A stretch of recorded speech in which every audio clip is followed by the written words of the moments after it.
यही श्राप महाराज प्रचेतागढ़ जो थे उनके पिताजी, श्रीमद् भागवत महापुराण में वर्णन आता है कि प्रचेतागढ़ जो थे वह तपस्या के लिए जा रहे थे कि हम पिता के साथ मिलकर के सृष्टि की बढ़ोतरी करेंगे, सृष्टि की रचना करेंगे।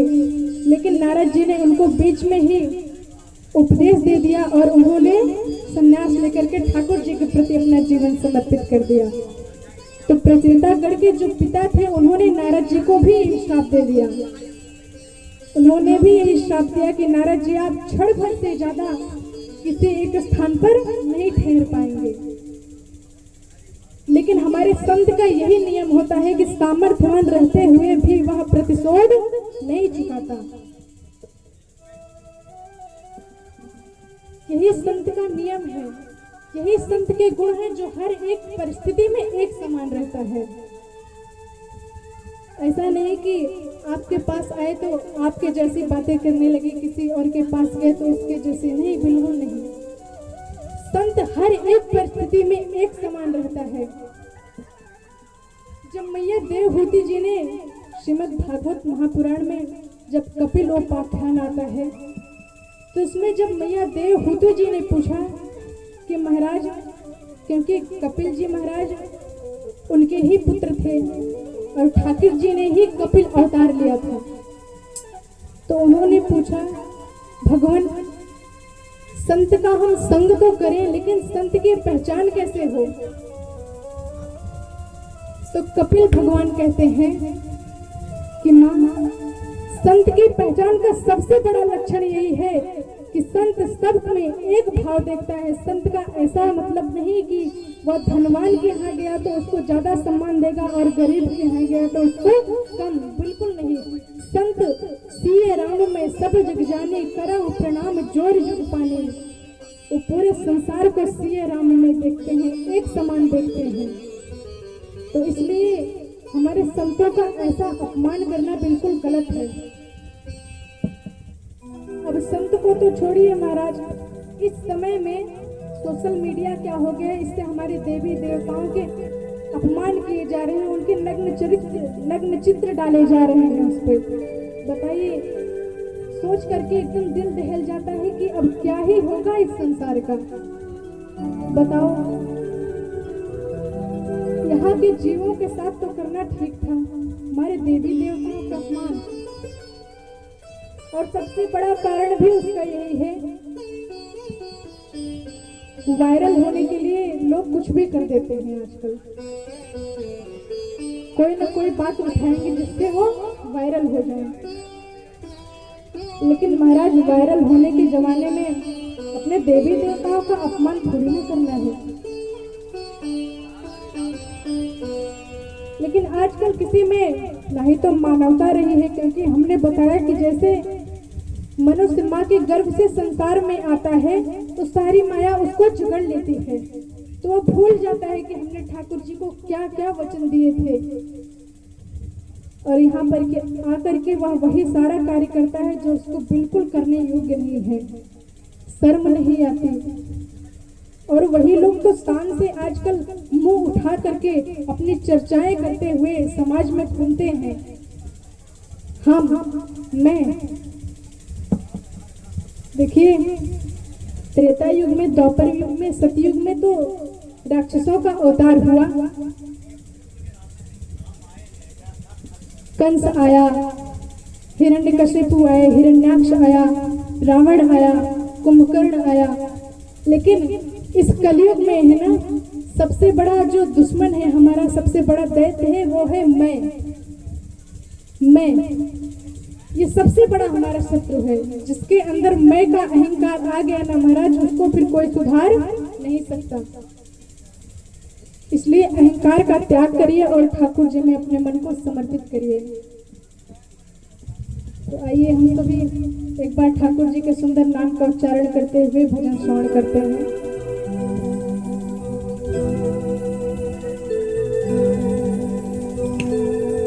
तिरछी चितवन बाकी है अदा, तेरे नैन कटीले कजरारे।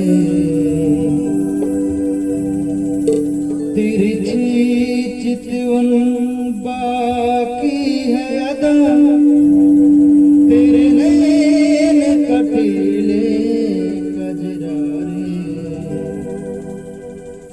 तुझ देख के दिल भरता ही नहीं तुझ देख के दिल भरता ही नहीं अब जाऊंगा मैं सावरिया अब जाऊंगा मैं सावरिया तुझ देख के दिल भरता ही नहीं तुझ देख के दिल भरता ही नहीं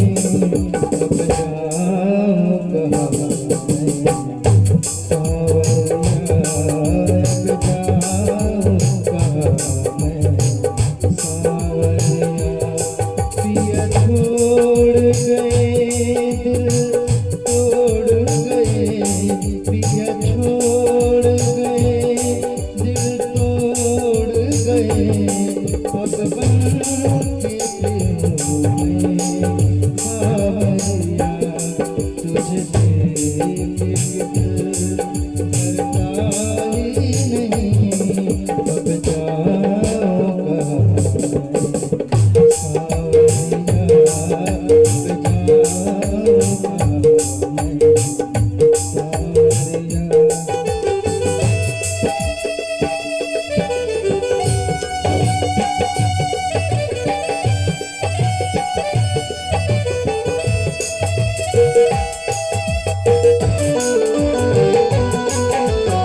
तिरछी चितवन बाकी है अदा तिरछी चितवन बाकी है अदा तेरे नैन कटीले कजरारे तिरछी चितवन बाकी है अदा तेरे नैन कटीले अब आके सुना दो बांसुरिया अब आके सुना दो बांसुरिया अब मिल भी जाऊं सावरिया अब मिल भी जाऊं सावरिया अब मिल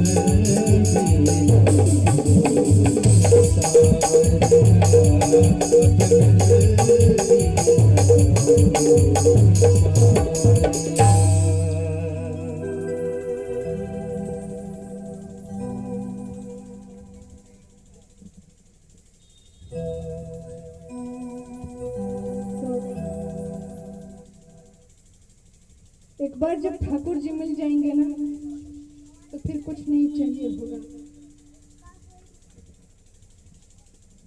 और देखिए वैसे हम बहुत ज्ञानी तो नहीं हैं, लेकिन इतना हमने कथा से सीखा है, यदि आप मन लगा करके कथा सुनोगे और तब ठाकुर जी से कुछ मांगोगे, मन से मांगो तो आपको सब कुछ मिलेगा। इसलिए आपको कथा में आने का सौभाग्य मिला है तो इसको सार्थक बनाइए। ये कथा तो देवताओं को भी दुर्लभ है। सुर दुर्लभ सब ग्रंथन गावा। देवताओं को भी दुर्लभ कथा आपको श्रवण करने को मिल रही है तो समझिए तो आप देवताओं से भी परम सौभाग्यशाली हैं। एक बार श्रीमद् भागवत महापुराण में चर्चा आती है कि जब व्यास जी महाराज कथा आरंभ करते हैं तो बताते हैं कि एक बार जब सुखदेव जी महाराज राजा परीक्षित को कथा श्रवण करा रहे थे तो उस समय देवताओं ने देखा कि जो परीक्षित कथा श्रवण कर रहा है ये कथा तो मोक्ष प्रदायिनी है। अब देवता अमृत का कलश लेकर के आ गए। देवताओं ने सुखदेव जी महाराज से कहा, महाराज आपसे एक प्रार्थना है कि एक कार्य करिए, आप यह कलश का अमृत लेकर के परीक्षित को दे दीजिए और यह कथा अमृत का पान आप हमें करा दीजिए, क्योंकि इनकी 7 दिन में मृत्यु होने वाली है, इसीलिए तो आप इनको कथा श्रवण करा रहे हैं। तो यदि यह अमृत का पान कर लेंगे तो इनकी मृत्यु का भय तो चला ही जाएगा और इसके बदले में आप कथा हमको श्रवण करा दीजिए। सुखदेव जी महाराज ने हंस करके कहा, क्वा सुथा क्वा कथा लोके क्वा कांचा क्वा मणिर महान। कहा तो महाराज यह कथा अमृत और कहा तुम इस कलश के अमृत की तुलना कर रहे हो इससे। जिस प्रकार बहुमूल्य मणि और कांच की तुलना नहीं हो सकती, उसी प्रकार इस कथामृत और इस रसामृत की तुलना इस संसार में नहीं हो सकती। ऐसा नहीं है कि वह रसामृत सामान्य है, बिल्कुल सामान्य नहीं है। जिस अमृत के लिए हमारे ठाकुर जी स्वयं भगवान नारायण को 3 अवतार लेने पड़े।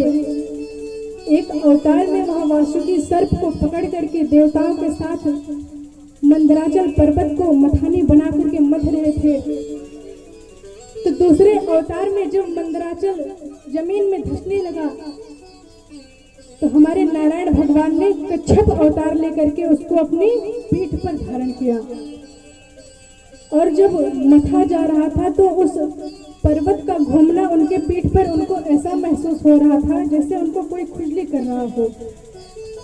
और तीसरा अवतार ठाकुर जी ने जब देवता और दानवों में युद्ध होने लगा अमृत को लेकर के, तो हमारे ठाकुर जी ने मोहिनी अवतार धारण किया और देवताओं को अमृत का पान कराया।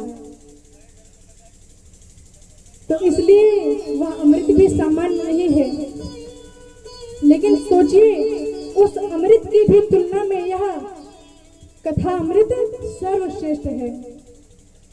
और जब कथा सुनने से परीक्षित जी महाराज का उद्धार हो गया ना, तो और ब्रह्मा जी ने देखा कि कथा से परीक्षित का उद्धार हो गया, मोक्ष की प्राप्ति हो गई उसको, क्योंकि परीक्षित यही तो चाहता था। परीक्षित ने कहा सुखदेव जी से, पहले तो सबसे पूछा कि महाराज जिस मनुष्य की 7 दिन में मृत्यु होने वाली हो उसको क्या करना चाहिए, उसका मोक्ष कैसे हो, उसका कल्याण कैसे हो। तो कोई तो नहीं बता पाया, लेकिन सुखदेव जी महाराज का जब आगमन हुआ तो सुखदेव जी महाराज ने कहा कि परीक्षित देखो, तुम कह रहे हो कि 7 दिन में जिसकी मृत्यु होनी हो, लेकिन हम तुमसे बतावें कि इस संसार में जितने भी व्यक्ति आए हैं उन सबके 7 ही दिन में मृत्यु होनी है, क्योंकि दिन कितने होते हैं? 7। और उन्हीं 7 दिनों में से एक दिन में मनुष्य की मृत्यु होगी। तो मृत्यु तो सबकी उन्हीं 7 दिनों में होनी है, लेकिन मोक्ष प्राप्त करने का जो साधन है वह क्या है? सुखदेव जी ने कहा, परीक्षित, वरीयेन ते प्रश्नः, तुम्हारा प्रश्न जो है ये सराहना के योग्य है, इससे संसार का कल्याण ही होगा। तो सुखदेव जी महाराज जी ने परीक्षित जी महाराज को कथा श्रवण कराई। देखिए, 7 ही दिन में सबकी मृत्यु होनी है, और मृत्यु यदि आ गई तो कोई टाल नहीं सकता उसको। एक बार एक कलाकार था, वह मिट्टी की ऐसी मूर्तियां बनाता था कि उस मूर्तियों के बीच में यदि जिस व्यक्ति की मूर्ति बनाई गई है उसको खड़ा कर दो तो कोई देख करके बता नहीं सकता था कि असली कौन है और नकली कौन है। तो एक बार एक संत ने उसको बताया कि तुम्हारी मृत्यु 5 दिनों में होने वाली है, अब क्या करें? अब आया घर पे, और कलाकार तो था ही, उसने कहा कि इस संत के वचन को तो मैं झूठा करके रहूंगा, मैं दिखा दूंगा कि मेरे मृत्यु जो 7 दिन में बता रहा है 5 दिन में मेरी मृत्यु नहीं होगी। अब आया और उसने फटाफट अपने ही समान 7 मूर्तियां बनाई, और महाराज ऐसे मूर्ति की उसको देख करके कोई बता नहीं सकता था कि उसमें से सत्य कौन है। लेकिन कुछ लोगों की आदत होती है कि यदि उनको कुछ बता दिया गया तो उनसे बर्दाश्त नहीं होता, सहनशीलता की क्षमता नहीं होती उनके पास। तो महाराज 7 मूर्तियां उसने अपने ही समान बनाया, और उसके बीच में जा करके खड़ा हो जाता और अपनी पत्नी से पूछता कि तुम मुझे पहचानो, मैं दिख रहा हूँ, कौन सा हूँ? लेकिन वो पहचान नहीं पाती क्योंकि कलाकारी ऐसी थी। तो एक दिन महाराज जब उसके मृत्यु का समय आ गया, तो जब यमराज के दूत उसे लेने के लिए आए तो वह उन्हीं मूर्तियों के बीच में छुपा था। अब क्या करें? सामर्थ्य तो था ही उनमें कि पहचान लेते, लेकिन उसको उसकी जो कला का उसको अभिमान था, वो बताना चाहते थे कि तू इतना बड़ा कलाकार नहीं है कि उस सत्ता के आगे तुम्हारी कलाकारी टिके। तो उन्होंने क्या कहा, यमराज के दूतों ने कहा कि मूर्ति बनाने वाले ने बनाई तो क्या खूब की है मूर्ति, लेकिन इसमें एक कमी छोड़ी है। अब महाराज जैसे ही उसने सुना कि एक कमी छोड़ी है, तुरंत मूर्ति के बीच से निकल करके आया और बोला, क्या कमी है? बोले, यमराज के दूत बोले, यही कमी है, मूर्ख, तेरे अंदर सहनशीलता नहीं है। और उसे पहचान गई, क्योंकि यदि बात सुन करके वह रुक जाता तो कैसे वह बाहर आता और कैसे पहचानते, लेकिन उसके अंदर सहनशीलता नहीं है। तुरंत मूर्ति के बीच से निकल करके बोला, कहाँ कमी है, कौन सी कमी है? तो इसलिए मृत्यु को टालने वाला कोई नहीं है इस संसार में, कितना ही सामर्थ्यवान हो, कितना धनवान, ऐश्वर्यवान, बलवान, लेकिन कोई मृत्यु को टाल नहीं सकता। तो उसी प्रकार जब परीक्षित जी महाराज का उद्धार हो गया, मोक्ष हो गया उनका, तो सुखदेव जी महाराज ने जब उनका कथा श्रवण कराई और उस कथा से उनका मोक्ष हो गया, और ब्रह्मा जी ने देखा कि इस कथा से परीक्षित का मोक्ष हो गया, तो ब्रह्मा जी ने कहा कि इस कथा से भी भला किसी का मोक्ष हो सकता है। अब ब्रह्मा जी महाराज ने अपने सत्यलोक के तराजू में, एक तराजू में इस संसार के जितने भी साधन हैं सब साधन रखे, और दूसरे तराजू में श्रीमद् भागवत महापुराण रखा, और परिणाम यह निकला कि श्रीमद् भागवत महापुराण वाला पलड़ा भारी पड़ गया और सारी साधन हल्के पड़ गए। बोलिए श्रीमद् भागवत महापुराण की। तो ऐसी है भगवान की कथा की महिमा।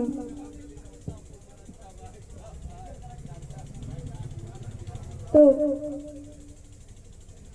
आइए हम सभी, क्योंकि एक ही दिन का अवसर है, कितना कहा जाए कितना नहीं, और क्या कहा जाए क्या छोड़ा जाए, समय भी बहुत अल्प है और मूल्यवान है। इसलिए आइए यहीं पर हम अपनी वाणी को विश्राम देते हुए 2 बार ठाकुर जी के नाम का संकीर्तन करते हैं, तत्पश्चात वाणी को विश्राम। बोलिए श्री राधा माधव सरकार की जय। राधे राधे राधे गोविंद राधे, राधे राधे राधे गोविंद राधे, राधे राधे राधे गोविंद राधे, राधे राधे राधे गोविंद राधे, राधे राधे राधे। गोविंद राधे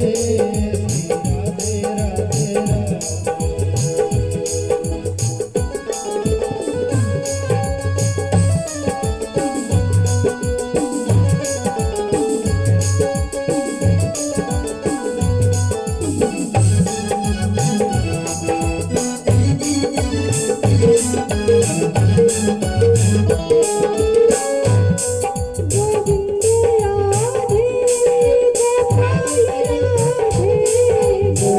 गोविंद गोविंद राधे गोपाल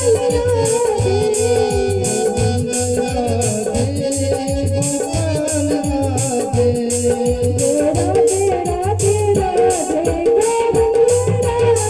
गोविंद राधे, राधे राधे राधे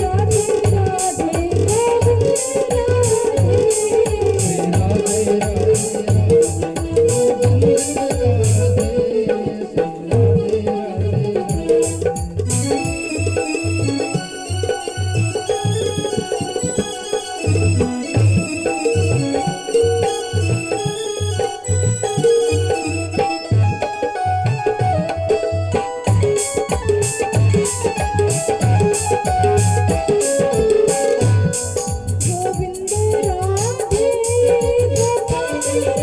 राधे, गोविंद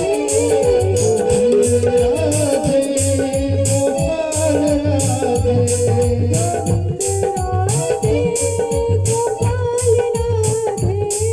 गोविंद राधे गोपाल राधे, राधे राधे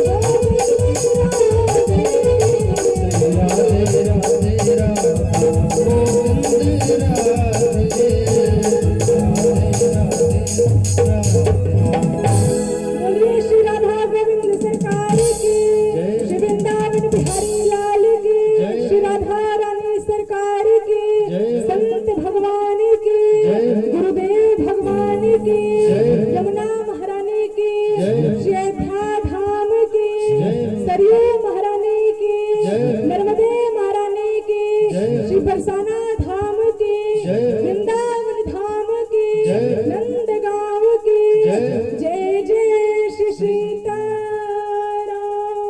जय जय श्री राधे श्याम। नमः